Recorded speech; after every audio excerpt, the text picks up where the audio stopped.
travel to Lear County, and it was there that we crossed over just by a mile or two into rebel territory. And a man approached me. He started describing the horrendous violence that had happened. He said government soldiers came in to their village and killed his 5-year-old child and forced him to eat some of her body. That's Jane Ferguson, a journalist who was just in South Sudan, covering a famine that's left about 100,000 people starving and 5.5 million more at risk. She was here in Unity, a state where the UN officially declared a famine in February 2017. It's also where the worst violence in South Sudan's 4-year civil war has taken place, and that's not a coincidence. The violence has destroyed crops and markets and has forced people to flee. As a result, there's no food. In the past, humanitarian aid has been the best solution for famines, but today, the South Sudanese government is blocking access to much of the country in an attempt to starve the rebels. It's why South Sudan's famine is man-made, and so are the 3 other famines developing in Nigeria, Somalia, and Yemen. Wars in these 4 countries are threatening to starve 20 million people.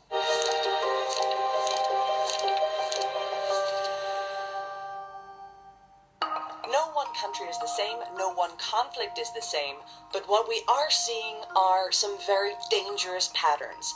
The use of food, or the lack thereof, as a weapon. Fighting groups in each country have created food shortages to starve each other. South Sudan became an independent country in 2011, but fell into civil war just 2 years later. It started as a personal rivalry between President Salva Kiir and former Vice President Riek Machar, but with each leader belonging to a different ethnic group, it soon became a tribal conflict. What we're seeing now is this war almost cannibalizing, where it's disintegrating into smaller and smaller groups across the country. What we saw when we got there was clear evidence of ethnic cleansing. The government has blocked humanitarian aid to parts of rebel territory, leaving millions of civilians trapped without access to food, and it's created chaos. The fighting has forced tens of thousands to leave their homes, often for the dense marshlands that surround cities. It's such a good hiding place, but it's also a place where people starve to death. They have no means of finding food. There's a similar situation in Nigeria, where the government's been fighting the Islamist militant group Boko Haram since 2009. The terrorist group controls large portions of Borno State, and it's responsible for mass killings, suicide bombings, and kidnappings in the region.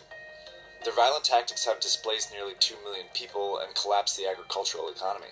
The Nigerian government restricts aid to keep supplies from reaching Boko Haram territory, where civilians continue to be at risk of starvation. Over in Somalia, another al-Qaeda-linked terrorist group, Al-Shabaab, controls at least 10% of the country. Getting aid to those areas has proven difficult as well.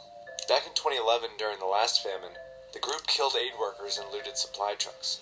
Now a drought has recreated famine conditions in Somalia, and limited access to humanitarian aid has made the situation worse.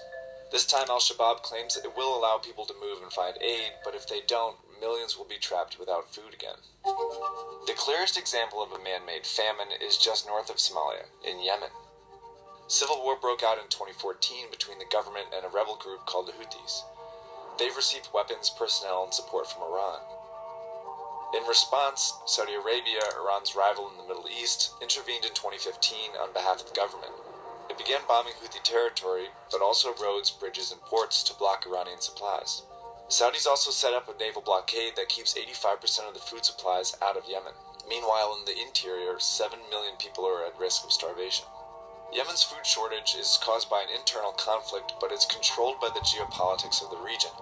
This makes man-made famines incredibly hard to solve. So, if it comes down to simply trying to save lives, that is something that's easy to do.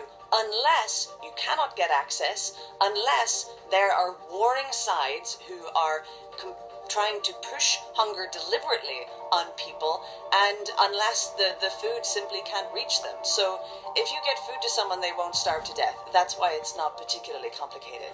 But the crisis is only getting worse. Massive streams of refugees are overwhelming neighboring countries. Uganda's Bidi camp now holds 800,000 people, making it the largest refugee camp in the world. Overcrowded camps are breeding grounds for disease, and cholera outbreaks have been reported across the entire region. It's why humanitarian groups are struggling to keep up. The UN reports that it needs $4.4 billion to address the famines, and they've only raised 14% of that thus far. But if the conflicts that are driving these famines aren't addressed, no amount of aid will solve these man-made crises. All praises to Yahweh, Bahasham, Yahweh Shai, Bahasham, Rakah Kodash. This is man-made famine. You watch when that RFID chip is introduced, made mandatory. That is when the real problem starts. Brothers and sisters, we have to keep on fighting to the end, right? Have faith and trust in Yahweh Bahasham Yahushai.